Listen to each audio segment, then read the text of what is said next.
I was thinking, what would you do in this week off? And really, this is the only time where everyone you know is going to be free and have nothing to do. So people are going to fucking party is where I think is going to happen. There's going to be some kick-ass parties. I like this direction better. This is nice. This is a good way to finish out this question. So the first question is, will there be any people that show up at your party? So the first thing I thought of is gas stations. Like, you have to get to the party with your car. So, do gas stations have enough gas on hand to service all the cars that you need? Because I know they get refills pretty often, and obviously people need to be working to do that, but otherwise, a lot of them are self-serve. So, I was looking at Massachusetts as my baseline. So, an individual gas station has on average 30,000 gallons of fuel on hand. So, average car needs about 15 gallons of gas depending on your size, so you can get 2,000 cars per gas station. That's plenty. It's a 2,000 person party. Or a car can hold like 5 people, right? Yeah. So 2,000 cars per gas station. In Massachusetts, for example, there's 2,000 gas stations for 7 million people. So you can actually get like 4 million of the 7 million people can go get gas. And a lot of people are just going to have a week's worth of gas anyway, just because they happen to fill up on Sunday. So people are going to be at your party. Are they going to actually find their way there? I was thinking, is GPS going to work? And the answer is yes and no.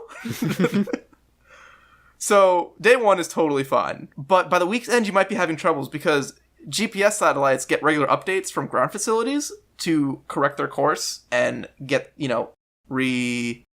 calibrated. That's the word I'm looking for.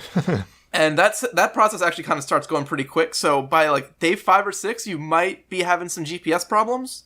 But at that time, you've already partied for 5 or 6 days. Maybe you just want to fucking stay home. So, there will be people at the party. And by then, they will hopefully know where you live if they've partied with you in the beginning of the week. Right. Yeah. Second question, will there be alcohol? That's the easy one. Yes, people would just have fucking stacked liquor cabinets. Like, the average house that I can think of has, in an emergency, enough liquor to fucking get 1 million people swifty. Next question. Will there be music? So yeah, here's where I encountered the power problem. So, you'll have acoustic music. You're going to have to use some acoustic instruments. The power grid is going to be down, basically in a matter of hours. Get a battery-powered stuff. So, you're going to have to do some sing-alongs, people are actually going to have to sing loudly and, play real instruments that don't plug in.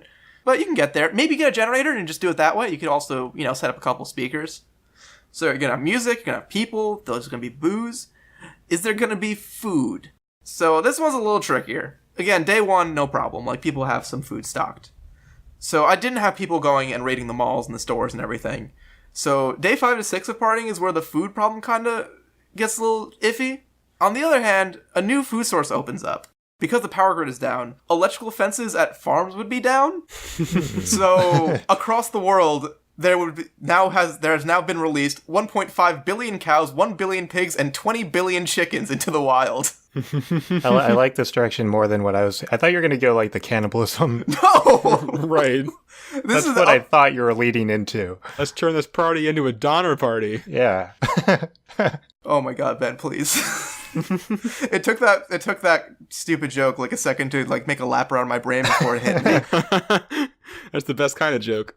The delayed impact one. So, your party might turn into like a half hunting party, but you're going to get some sweet fresh barbecue going. It's going to be fresh too. Yeah. Real fresh. So, that's going to be awesome.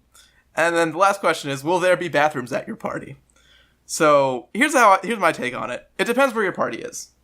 So, obviously, the treatment plant is not going to be functioning as intended. For example, the city of Boston, there's going to be overflow from the treatment plant pretty quickly to the tune of about 400 million gallons per day. So that's a lot of wastewater pumping up by Deer Island. The thing is, plumbing otherwise usually is gravity-based.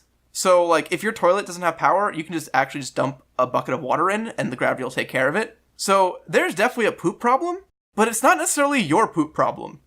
Give it to someone else. So, really, I think you're going to have a banging party. Like, you got the food, you got the booze, you got the bathrooms, you got the music, you got the people. You got the cannibals. No cannibals. This is a party. People are enjoying themselves. Just themselves. They're not enjoying other people.